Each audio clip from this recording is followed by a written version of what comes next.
Good morning, everybody, first of all. So my name is Chris Carrigan. I'm the expert data advisor for Use My Data, and along with many others, we put some of these sessions together based on suggestions, mostly coming from members out there. They're meant to be a 1 hour quick walkthrough of a particular topic which has been suggested, something which you can hear and listen to, and then lots of opportunity to discuss and ask questions and query and quiz and anything you want after that as well. This one's slightly different in that we normally do presentation and then some questions, but we're going to encourage you to ask your questions throughout the presentation. And we've got two people to talk to this morning. The first one was the one who came up with this idea, Fran Husson, who's Use My Data member, and she was prodding me in the ribs and saying, can we get a session on personal health records? So Fran will be the first one talking, and then Sally Rennison comes from Patients Know Best, and they're one of the organisations who are trying to give us access to personal health records. So we're just going to hear from both of those two about, first of all, how somebody uses their own personal health record, and then some of the wider questions about where they are, where they fit, what some of the blockers are to getting access to things like personal health records, if that's all right. In which case, I'll ask Fran to speak. As I said, Fran's more than happy to take questions throughout. It probably helps her because she's got some breathing issues with the weather and everything else. So Fran, I shall stay quiet. You share your slides as you need, and it's over to you. Thank you very much, Chris. Thank you for having me. And let's see if I can indeed share my screen and use my slide deck. Right, good morning, everyone. So the first slide basically is to introduce myself very, very briefly and my profile. Because many people don't really know what a PHR really is, I'm going to be very personal. So I'm going to be talking about me all the time, me and my personal record. I'm elderly. I have respiratory diseases, several. I'm registered disabled. I live in Northwest London, and all my care and treatment is basically, in my case, within the ICS, Care Information Exchange. What is the Care Information Exchange? Well, this is the ICS, as it says on the screen, and it provides access to clinic letters, appointments. As you can see, I'll let you read the screen. It basically is very comprehensive, and it is basically built on the PHR. Next slide. My care teams, there are several. The first one listed is the Care Information Exchange, which is basically, in my case, my particular hospital trust. Then we have community services, my GP surgery. Next, which is still listed, was very long-running COVID-19 survey done by both, in fact, the Imperial College NHS Trust, as well as Imperial College, the medical school. And another team is the Northwest London Health Research Register, which is called Discover. In each case, I can edit the access I give to all these professionals. I can select general health or sexual health or mental health or social care. In my case, I haven't got social care yet, but I mean, in the future, it could happen. And so this is really important because we tend to talk about healthcare, but it's health and social care. Social care agencies in Northwest London use the Care Information Exchange, i.e. use the PHR. And in all cases, the owner of the PHR, i.e. the patient, can also indicate if they want to take part in research. And that's very important because it provides all the healthcare professionals as well as academic researchers across Northwest London with an easy direct communication to start recruiting patients for different types of research, whether service research, clinical research, or surveys, questionnaire, etc. Individuals, I have obviously redacted their names. The first two are, in fact, are researchers in universities outside London, in the Midlands, in fact. And the last one is my community pharmacist. The first person I gave access to my PHR in 2017 when I was given a PHR by my healthcare professional to help me cope with my various long-term conditions, morbidities, etc. Did I miss a care setting? Yes, I did. My home, as more than ever, and we've seen this already during the pandemic, of course, patients, especially patients who have various health conditions, are basically self-managing, but also treating themselves at home. They're using different tools. I mean, I use an oximeter. I also have a blood pressure monitor, which in fact sends readings directly into my PHR, and this is really fantastic.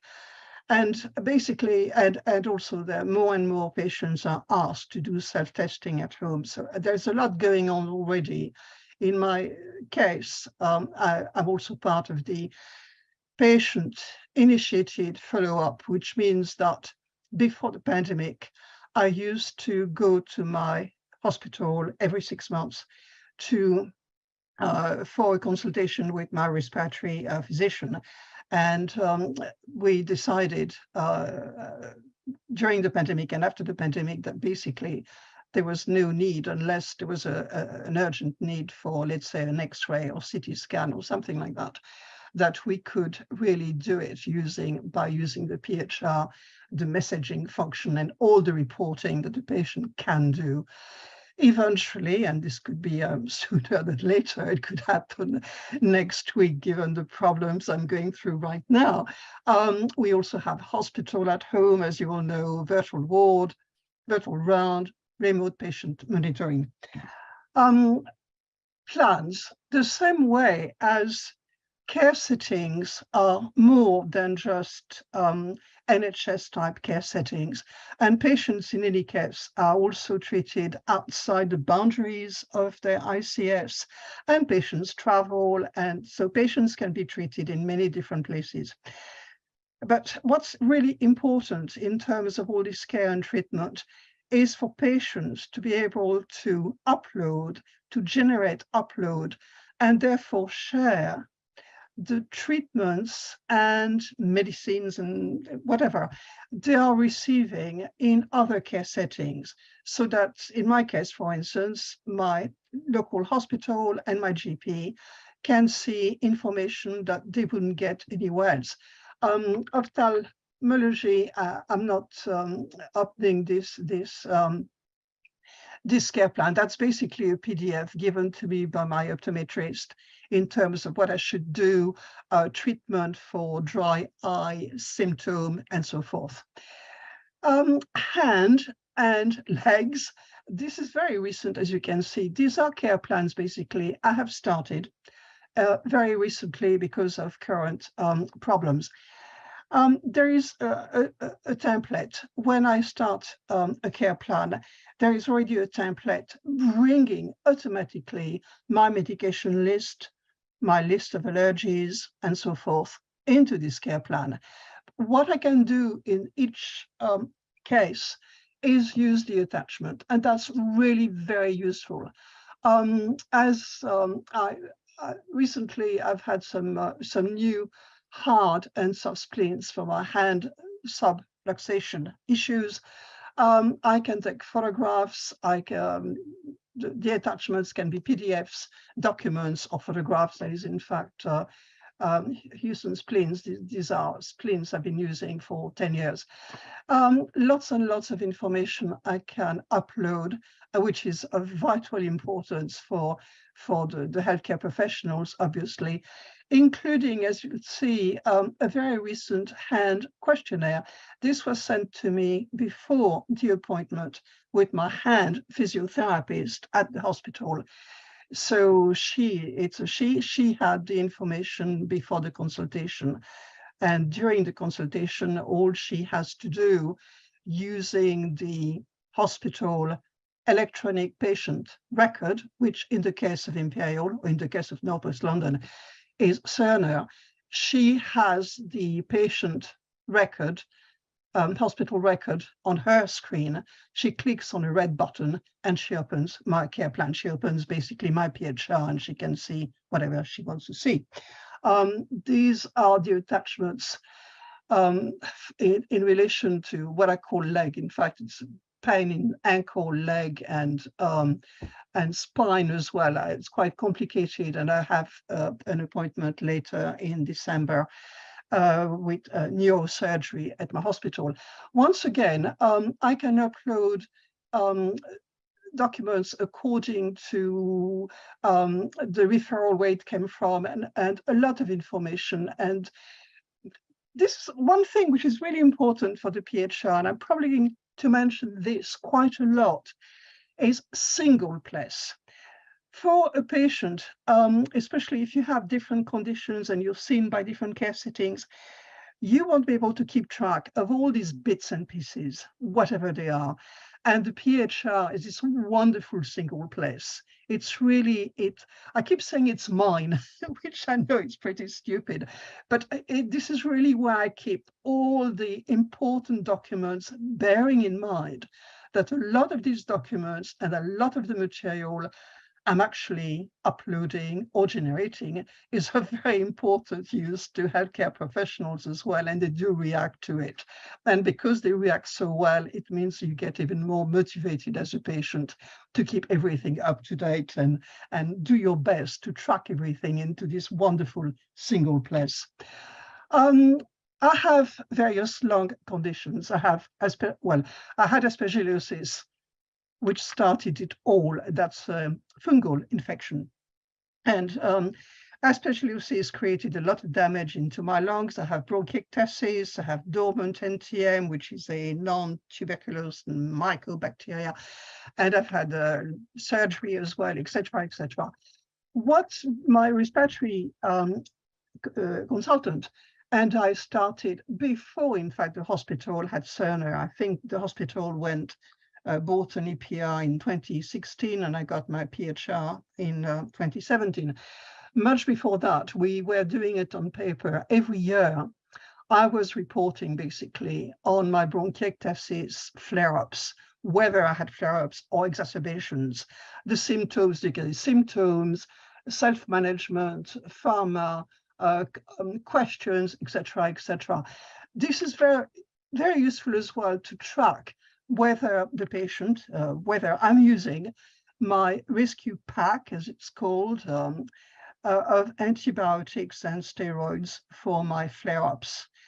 Given the fact that antimicrobial resistance is the greatest threat to humanity, it's really important for the patient as well as the professional to track whether the patient is abusing antibiotics or not.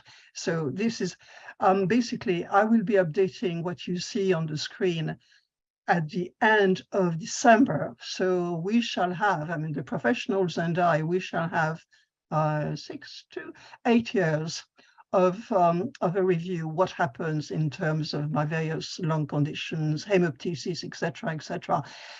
Professionals find this very, very useful because even though they have, of course, a lot of information on me on their own records, I mean, that goes without saying, this provides them with a very, very visible, easy to use care plan, basically.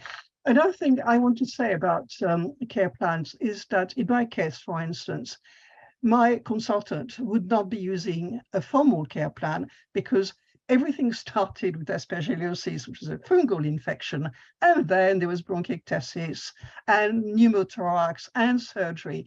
So again, the care plan is it's up to the professional and the patient to decide how they use a care plan. In some cases, a professional may say, well, I want you have one particular condition, and I want you, the patient, to use this particular care plan, which is a template with specific questions.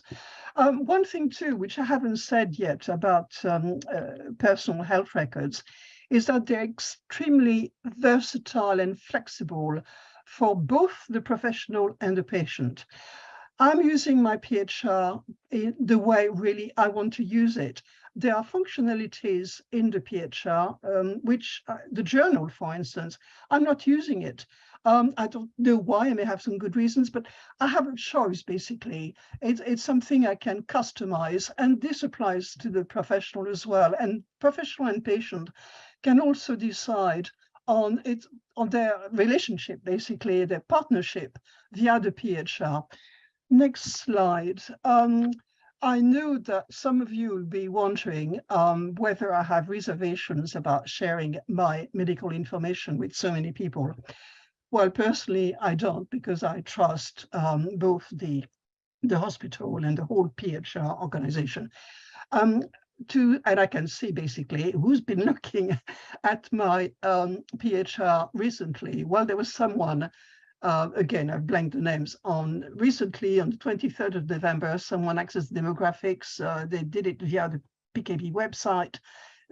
Others have been accessing care plans, and there is a very long list, which I can check if I want to. This is kind of interesting imaging results. When I do presentations, before the pandemic, I used to do live presentations, i.e. projecting live on a screen my PHR. I know many people would say, look, wait a second, I see entries for X-rays in 2020 X-rays by your hospital, which I understand. All these care settings feed data into your PHR. Why are you uploading imaging test results as well? Well, one, the ECG and echocardiogram. This was done in 2019 in a community clinic, which had IT infrastructure problems. And the cardio consultant, for instance, could not see my hospital records, which was a big problem. He could only see my GP records, which are very limited. So anyway, what he did was to give me, at the end of the ECG echocardiogram, send me a report, basically, and this is what I uploaded. The other one is also interesting. That's a lung function test at my hospital, in fact, but the actual device at that time, I don't know if it is now or not, was not linked to Cerner. So the lung technician would print the results on paper, A4 paper, which I would take home, scan, and upload to my PHR. Next slide. This is kind of interesting as well, because a lot of care settings are independent care settings, as we all know. That can be a dentist, podiatrist, optometrist, etc., etc. In this case, this care setting, and that's where I did this cholesterol lipid test and results, is part of a NHS validated control commission population health study, which is called Our Future Health. And the test, there were also blood tests, all kinds of stuff, done at a hub, which in fact was let me remember, that was a community pharmacy. So something else that's kind of interesting, because cholesterol is important, especially for someone of my age. I'm 78. And so both, let's say, GPs and hospital clinicians and nurses, they can see, in fact, an additional cholesterol test. Next slide. This, of course, is ultra important if you have various problems. First of all, let's face it, the patient is the only person, I'm the only person who knows whether I've taken my medicines this morning or not, etc., etc. No one else does. I'm the only one to know what supplements I take, what over-the-counter medicines I buy, all kinds of stuff. So I have started, I didn't do it in one day in 2017, obviously, but over the years, I've seen the value of it, not just for me, but for healthcare professionals as well, because they react so well to it. I keep this medication list up to date. I mean, yeah, it is up to date. One could also, you could ask me why two recent vaccination, my fifth COVID booster as well as my flu vaccine. Why are they in there? Aren't they on the GP record? Well, actually, no, they're not on the GP record. What the GP record gets to automatic transfer and shows is basically the vaccination, but it doesn't say where the vaccination was done, and it doesn't give the batch number. So if I were to have a adverse reaction to vaccination, to a jab, and it does happen from time to time, as we all know, the healthcare professional would want to know, well, where did you get the vaccination? Who would give it to you? Do you have the batch number? To be able to try and see whether that correlates with other reported problems. So there are very good reasons, in fact, why the medication list held and managed by the patient can be, in fact, much better than the official GP record. As you can see, there is also paracetamol. In my case, it's Panadol, because basically it covers everything. It's also important for a professional to know what kind of painkiller I take, and so forth. The list, by the way, is obviously quite long. It also includes my domiciliary oxygen, the flow rate, and how many hours I'm allowed to use the oxygen every day. It includes a device called a cappella, which is a respiratory expiratory, I can never pronounce it, a pressure expectoratory device, which helps patients who have very, very severe airways blockage from sputum which helps patients. So it includes basically anything, and that's the beauty of it, anything which the patient is actually using in order to cope with all their disease. And some people use wearables. I don't use wearables, but you can really input a lot of information. The text box is absolutely fantastic. You can add information for your professionals or for yourself to remind yourself something peculiar about a certain medicine. I have a medicine which is in fact an off-label medicine. And in my text box is something like, do not stop without consulting endocrinologist, Dr. Joe blog. And so you can really generate input, give a lot of very precise information, and you can use attachments as well. Some people will use it for their patient information leaflets, or they want to photograph the box of medicine. I mean, whatever you want to do, it's absolutely, it's excellent. And you can print it as well. I have a very long paper printout, which if I'm not taking my tablet with me anywhere, I can carry the long list. Next. This is almost the last slide you'd be glad to hear. I've basically used a website view. I've used my laptop. Because first of all, I cannot really use a smartphone. I can't hold a smartphone because of my hand problem. I can use it only if it's controlled by my laptop and a big keyboard. But the one thing which I didn't mention because it didn't exist in 2017, the PHR, I mean, a good PHR is fully integrated with the NHS login and the NHS app. So I've done also a few screenshots, as you can see, of my NHS login, NHS app integration about the service being provided by the Care Information Exchange, powered by Patients Know Best, and what you can use it for, and so forth. You'll be glad to hear this is the last slide. And so thank you very much for listening, and I'd be very, very happy to answer any questions that you may have. Thank you. Fran, thanks for that. That was a really good run through of how an individual, you in this case, uses an actual personal health record, because people may have heard of them. Lots of people may not have heard of them. People may have heard of things like electronic health records. But I think what we were trying to do was to show the reality of how some of these things can be useful for as an individual. There's a whole second question about if all that data is going to be collected by us over the next umpteen years, how useful could that be for research? Because it's another really interesting area, but we're probably not going to cover that today. There were a couple of things that came up in the chat, and I think Sally might actually pick up on one of those. Sally, he says kindly volunteering you.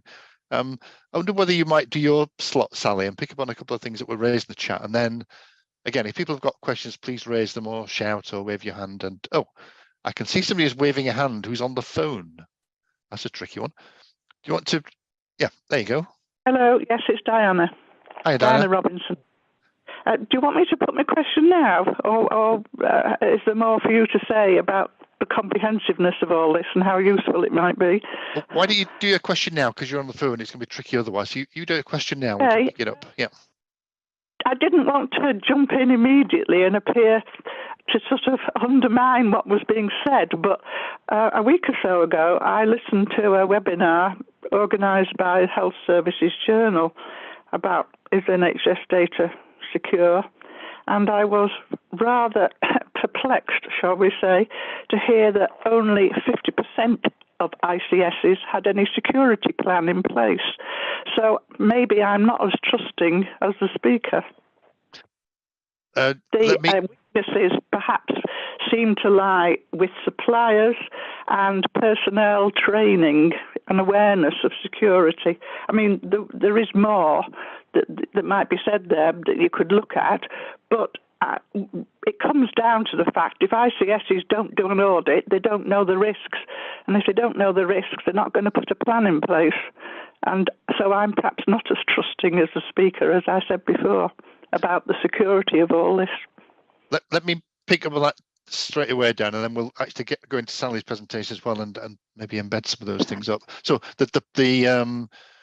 there was an article which was in the Health Service Journal, which actually is tricky because not everybody can see those articles. Some of them behind the firewalls, which largely It's a webinar, but they may have put an article in as well. Yeah, I think I've seen something. It was really more from the NHS side of things, the people who were speaking, rather than the patient side of things.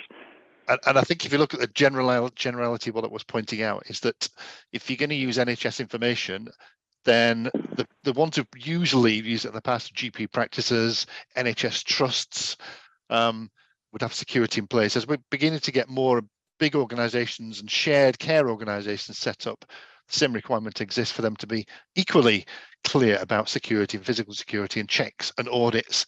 And it was questioning whether those things are in place yet. I think that's a valid point. We might pick up on security in a separate education section, actually. That might be a good one to cover. I'm going to ask. So I've made a note of that, Diane. I wasn't ignoring you, but I think we'll run a separate session on that as well. But Sally might pick up on some of those things. Thank you, Sally. Hello. I'll let you carry on. Thank you. So I'm probably going to be a lot less exciting than Fran. I think she can give you some and has given you some real personal insights, which I won't be able to do justice to. But for anyone that might not have heard about me, which is probably most of you, or met me before, I'm Sally and I work at a company called Patients Know Best. The platform that Fran was just talking about is delivered through our company's product. So in Northwest London, they've rebranded it as the Care Information Exchange, but the underlying platform is PKB, Patients Know Best. And I've been with the company 6 years now, and I just wanted to start, I guess, on a bit of a positive, because I will touch on some of the blockers and some of the negatives as well. But I wanted to start on a bit of a positive, which is in the 6 years that I've been at PKB now, I've personally seen a huge shift in attitudes towards giving patients access to their data, and it's a really positive shift that I've seen. So when I started at PKB 6 years ago, I came from the electronic patient record side. So I was used to working with clinicians who an EPR is a given for them. It's really standard. And I moved over to the patient side, and people started saying, but why would we give patients access to their data? We get that a lot less now, which is a real positive shift, in my opinion, in the right direction. And now it's a lot less around why would we do it, but how do we do it, and how do we do that safely, and how do we make sure that patients are supported, so we're not just giving them information, but we're making that meaningful, and patients can actually then do something with it. And I think some of that comes down to the questions that Diana was saying about security, and I'll come on to that throughout some of the things that I want to talk to you about. But you're completely right, Diana, in that there has to be some real scrutiny over the platforms that people use, the security of those platforms, and the training that the NHS staff have to make sure that they can use those in appropriate and safe ways. So it's a really, really important topic, and one that I think is it is high on a lot of regions and organisations' agendas to make sure that they cover that off in their training and in the systems that they buy to make sure that they're doing that appropriately. So in the last 6 years, I've been really fortunate to work with lots of organisations and regions who are trying to progress on that vision of getting patients access to their data. So London, North West London is a great example. Fran has just talked through a lot of the ways that she uses her record and interacts with her professionals within North West London.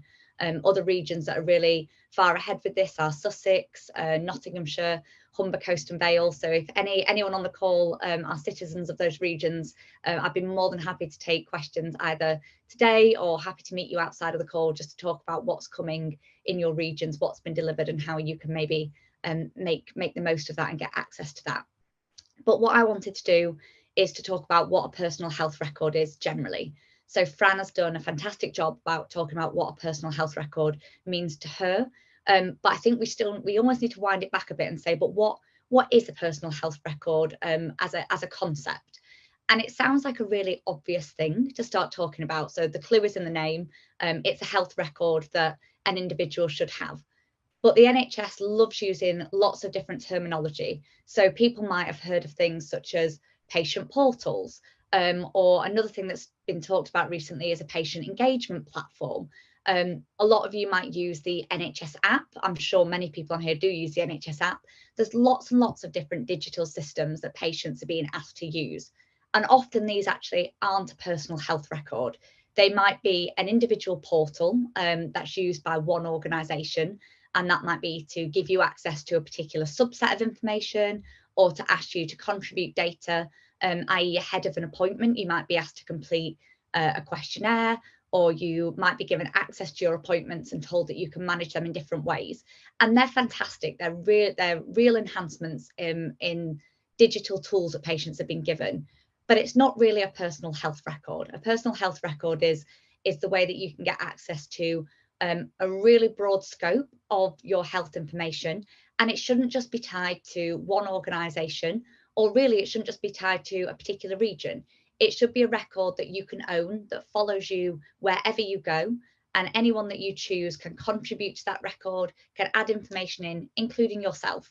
So Fran has done a fantastic job of talking about the way that she uses her record, not just to access information that's been shared with her, but record information that's important to her that she's doing at home. And this is the reality of lots of people with either long-term conditions, complex conditions, even just recovery from things like surgery. A lot of the time, the outcomes that a patient will have are not just driven by how good the treatment they have within the NHS is, but how well they look after themselves. And one thing I'd like to talk about, if we have a little bit of time at the end, is the difference between sickness and the difference between wellness. So I'm going to talk a lot today around how we can use personal health records, or what the benefits to personal health records are in managing an illness that you have. But really that long-term vision shouldn't just be around sickness. It's how can we stop people getting sick? What more can we do in terms of prevention? And really that all comes back, in my opinion, to data and education. And they're going to be two of the things that I talk about throughout the 10 minutes that I'll talk to you today as to how a personal health record can help with this. There were some questions in the chat when we were going through around people not knowing what a personal health record is, or where they can get one, or what's being used in their region. And it's a really good question, and it's something that comes back to how can people find out about this? There's so many different systems being used within the NHS. Different regions have lots of different things that they're trying to implement, and actually one of the really great things I think is the evolution of the NHS app, and how that can be used to give patients a single front door, but that allows lots of those different systems to sit behind the NHS app in a secure way. So Fran has already talked about the fact that she can access PKB, or the Care Information Exchange, through the NHS app. And I've been fortunate over the last probably 3 years now to work really closely with the NHS App team. And I know they've got fantastic visions on not just making PKB available within the NHS App, but lots of different systems, which should mean that if your locality starts to use either a portal or a personal health record, you should be able to access that through that front door. And that's an easy way for you to know what's available to you in your locality. And that's something that we've been really pleased to do over the last few years, and we see more and more people accessing our platform through the NHS App as the front door. But if your locality doesn't have something like a personal health record yet, you might ask, well, what's the difference between that and the NHS App? And it's a really good question, and one that we get asked quite a lot, which is, well, what's the point? We have the NHS App. But the NHS App is only a subset of your data. So it's really great for getting access to some of your GP data, but it's generally not all of your GP data. And actually, for a lot of people that have either multiple conditions, complex conditions, or are on various different pathways, you guys will know better than I do that it's not all driven by your GP. You might see multiple different institutions, teams, and ideally you want all that data in one place, and you can't just rely on the information that your GP has and makes available to you, because it's only a really small slice of that picture in your health and well-being. And that's really what I think a personal health record, or our personal health record, is looking to do, is to make sure you've got access to all of the information that you need. And when people start to have access to that information, it can really empower patients to start to think differently about their health and well-being choices, about the treatment options that they have, about how they can look after themselves at home, and really importantly, how they can start to see changes in their health and well-being and be a bit more proactive about how those can be dealt with. So one thing I'm always really keen to explain about personal health records is it's not about making the patient responsible and having them not supported as much by the NHS, but it's about them becoming a more educated and informed participant in the management of their care. So I can't remember the exact stat, but it's something like 50% of a patient's outcomes are determined by how well they can manage themselves at home. So if we take so many different types of conditions, as Fran was saying, you know yourself, are you taking your medication? What extra medication are you doing? Are you doing your rehab like you've been instructed to do? And you could have the best physiotherapist in the world, but if you're not doing your rehab at home, you're not going to have the same outcomes.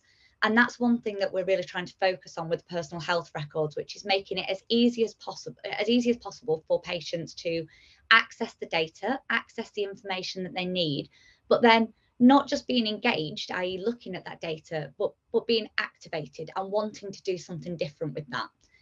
And this is where I'm going to come on to the slightly more negative side of my chat with you all, which is, so why is this not happening? What are the blockers? There are many, many blockers as to why people aren't getting access to their personal health records. And I'm going to go over a couple of the ones that are at, I suppose, a system or an NHS level, and then some of those that are maybe at a patient level and things that patients can be more involved in. So some of the things, unfortunately, that patients can't do anything about is the structure of the NHS. So when we think about the National Health Service, many people, particularly those outside of the UK or those that haven't engaged much with the NHS, think of it as one big system. And the reality is it's not. There are hundreds and hundreds of different organisations within the NHS. So every GP, every hospital, they are managed differently. And they commission different services. So this is why we've got a range of different portals that are used in different places.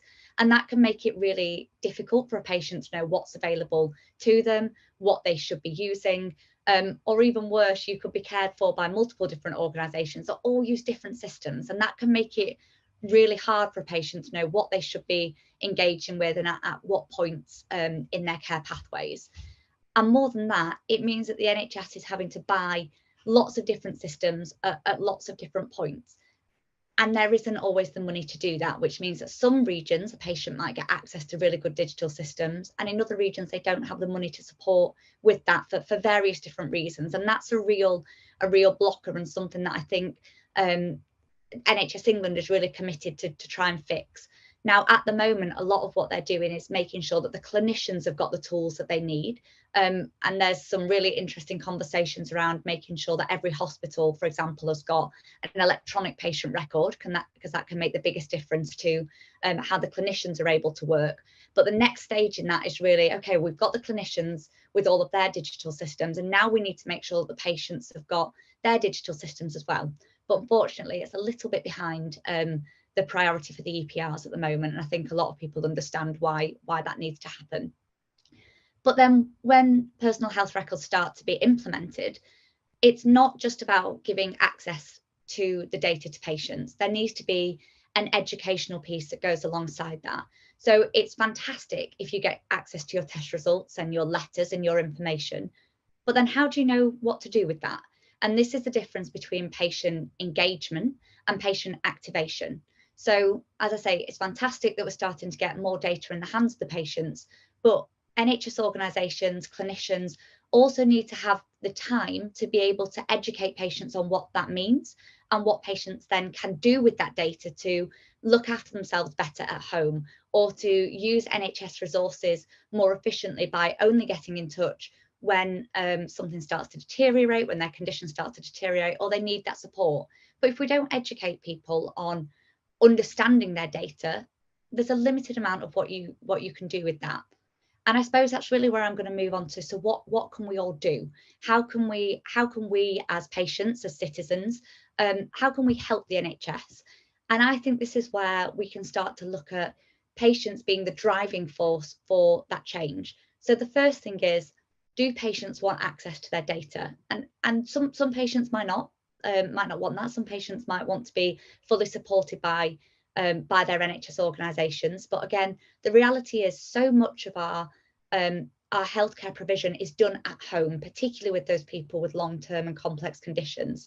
So most people, and I guess we'll put this out to a conversation afterwards to see what everybody thinks, but I think most people would want to know how they can best look after themselves at home and keep themselves well without having to go back into hospital, back into their GPs.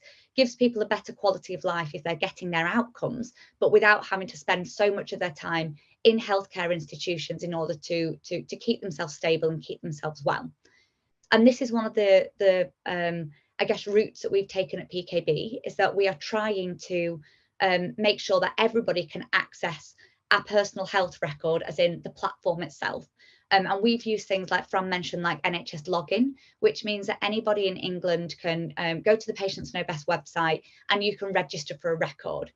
Now, unless your NHS organisations are working with us, we won't have any of your data in there, because we can't get that unless those NHS organisations release that data into our platform for you to access.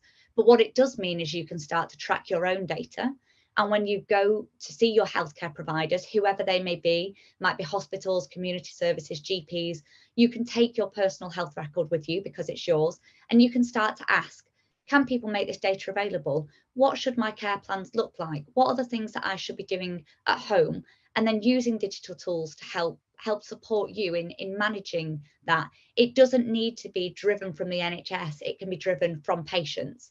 And that's really one of the things that PKB is trying to do. We're trying to support healthcare professionals in the change management that they need to be able to release that data and educate patients. But we're also trying to educate patients on what's available to them and what they can go and ask for and what their rights are. And really, that's the biggest battle for us as an organisation. We're a software provider, but I also see us as an advocate for change. And a lot of what we're doing is trying to empower and support those individuals that can actually make the change happen, because we can't. We have the software, but we can't make people use it, and we can't make people get the outcomes that they want. So we spend a lot of our time doing that educational piece and engagement piece with patients and with the NHS to try and drive forward the change that we want to see. And that's one thing that I'd love to talk to this group more about, which is how can we get more patients aware of what can be available to them and should be available to them, so they can go and almost demand the digital engagement that they might need and that they might want. And that will hopefully deliver some better outcomes for patients, save people going into organisations quite as often, and allow people to feel more in control of their healthcare journeys, their healthcare pathways, their health and well-being. And then, as I said, I think that that's the beginning of a really exciting journey to shift from illness to wellness, because the more people we start to engage around their data, the more we can start to engage with people, not necessarily before they get sick, but right at the beginning of their journeys, to try and prevent that deterioration as soon as possible. And of course, as you mentioned earlier, Chris, the more data that people start to collect within their personal health records that they are in control of, the more they can choose to share that with people they trust for things like research, for population health management, because the more data that can be collected, the more we can look at what areas of the country need better support in certain places for their patients. Where can we focus preventative measures to really support those individuals that need it the most? So I see this being a whole journey that we need to go on, and it starts with sickness, but hopefully it ends in better management of wellness. So Fran, thank you. I think it's a really good point. And let me just pick up on a couple of things you said. One towards the end was how do people how do we raise awareness of what's possible? Well, one thing is sessions such as this, which we will put on the web. We've also got a position statement, which is also on our website. It's been there for a while now, about the need for people like us to be able to access our care records. And there's a piece of work which is currently quite live in England about accessing your own GP records, which should have been opened up more widely from the 1st of November, then got delayed to 30th of November. And now is not being given an actual end date. So it's going to be a bit of a drift. And that's an area we're going to try and keep some pressure on, because when we've just actually put an opinion piece into the British Medical Journal to say there may be risks in giving people access to their records, but there are significant benefits. And that's part of what we were trying to describe here. Just a couple of other points which have been raised before, and then that's got a hand up. One is the point about a security webinar, which Diane raised. I think that's a really good one. David Snelson has said that's a good idea. So we'll add that to our list. We'll get a couple of examples of things that have been in the media, and we'll get a security expert to come and talk to us and say, what does this mean? Should we be worried? Is it just media hype, or are there some things which need to be done? And if so, what's been done? The second, which was, how on earth do you get access to your GP record or your health record anyway? So we definitely need to run a session on what we know about how you can get access and some of the difficulties in getting access. So we'll definitely have that as a session. And the third one is around, can I have this in my locality? Can I have my own personal health record depending on where I live? So for England, I've just written to NHS England to say, could you give us a map of where these things exist or not? And when we get that, we'll circulate it around. And I'll try and find out how to do similar for the non-England parts of the UK, because I'm conscious this is quite an England focus here. So Chris, I'm pausing that. Yes, Sally. I'm more than happy to share with you a list of all the localities and organisations using PKB, and then you can and how people can register. So you can circulate that to your members, so that if they're in those regions, that's a nice easy access. And the good news is some of that covers Wales as well as England, so we can start to cover off the other nations too. Yeah, so that would be really helpful. And clearly there are other people like Patients Know Best who are in this area, but I think if one of them's given us their list, that'd be great. We're very happy to circulate that. I can see Nanette has her hand up. Nanette. Yeah, can you hear me? Because I have Yes. to go in a moment. I just want to make my comment. Like people who join our organization, our yours and the rest of it, we want to know, we want to learn, we want to pass it off. But believe me, I belong to not only just our personal organization, also friends and people I know. And, I hit my blooming head against the wall.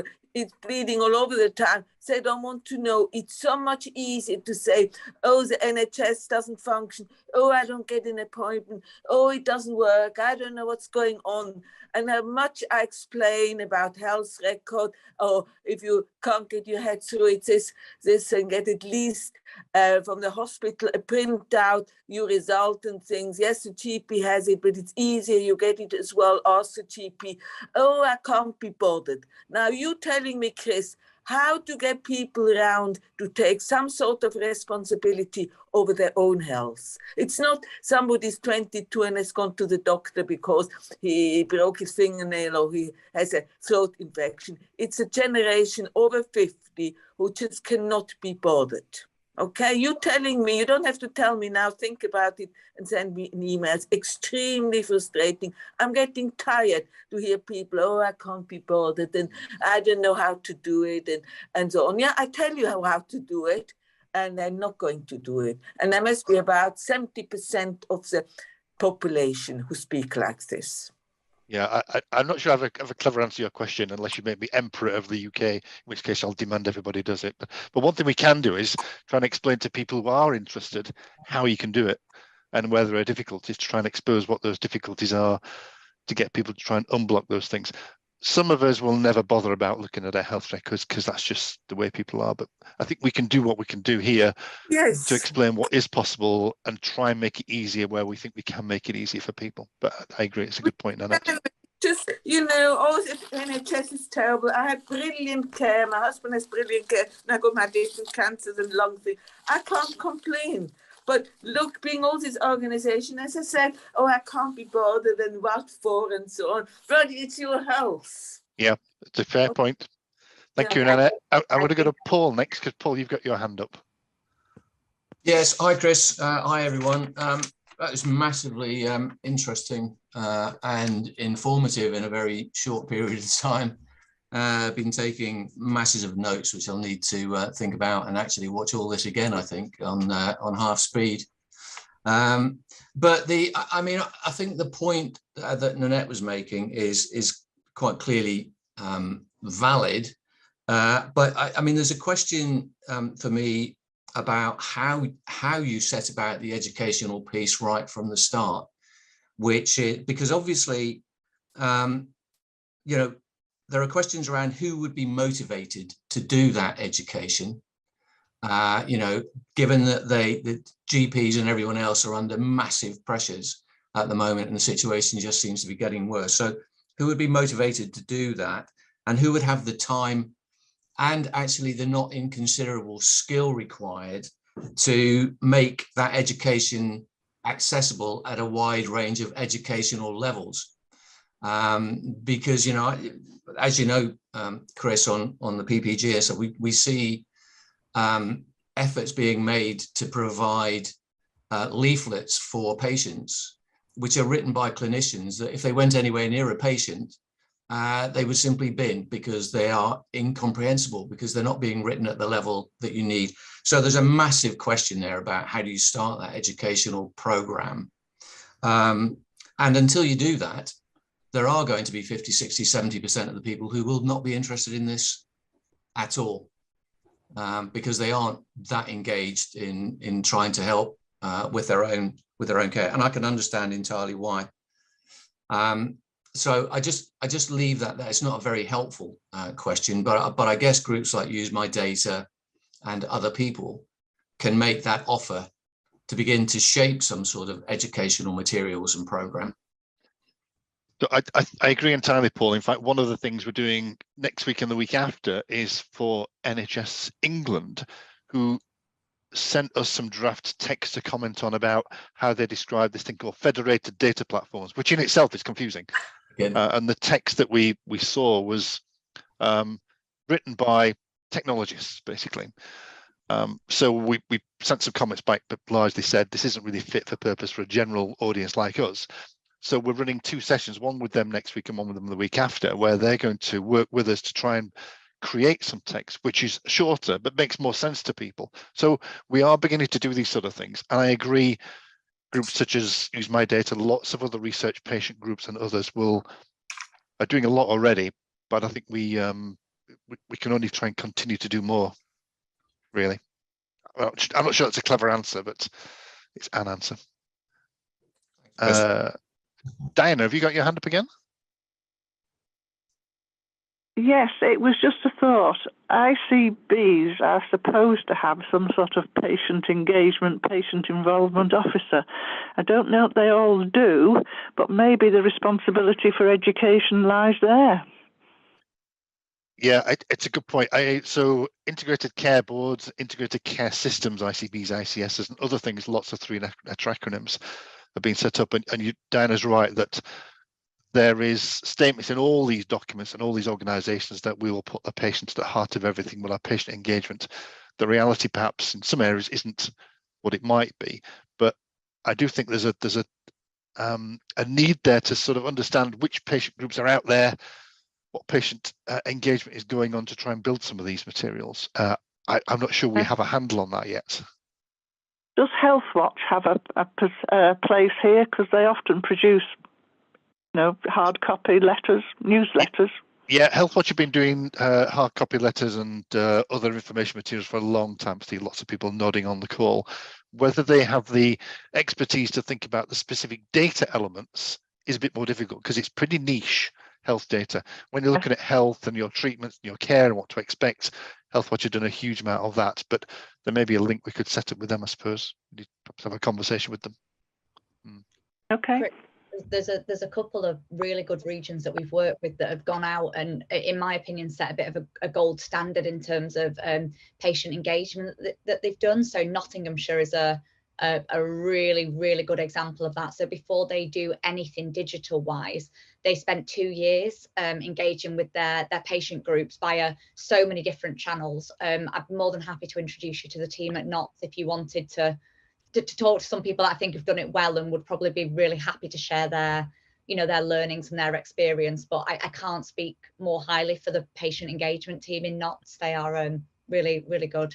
So I think definitely if you could flag that up to us, Sally, because again, we might want to bring them in and get them to talk with us. The other two groups I know have done lots of good work. There's, in London, they did lots of really good engagement work over a long period of time with lots of people, communities around health data usage, the One London programme. And something more specific was around the West Yorkshire locality led by Leeds, which is much more recent. This has been done over the past year. And they did some very, very intensive work around potential use of data for research as well. So there's lots of good engagement pieces coming on. If people on the call know of good pieces of work where people have been involved in discussions around data usage and building text and explaining things, please do let us know, because we need to create some sort of log of those and highlight the ones which are good and maybe get them to come and talk with us. I'm conscious of time. I think we have now flipping 8. We've hit our 11 o'clock. That went quickly.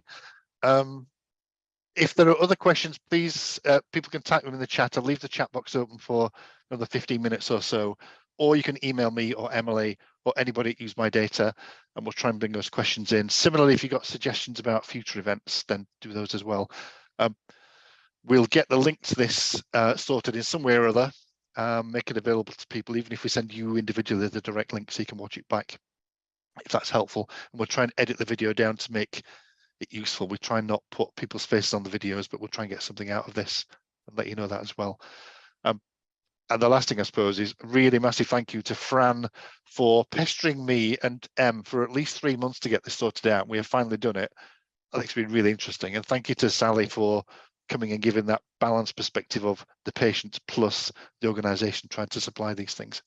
I hope that's been a really interesting educational session for people. And on that note, I'll just say thank you to everybody again. Have a really nice weekend, rest of the day and weekend. And yeah, thank you again for attending. Thanks all.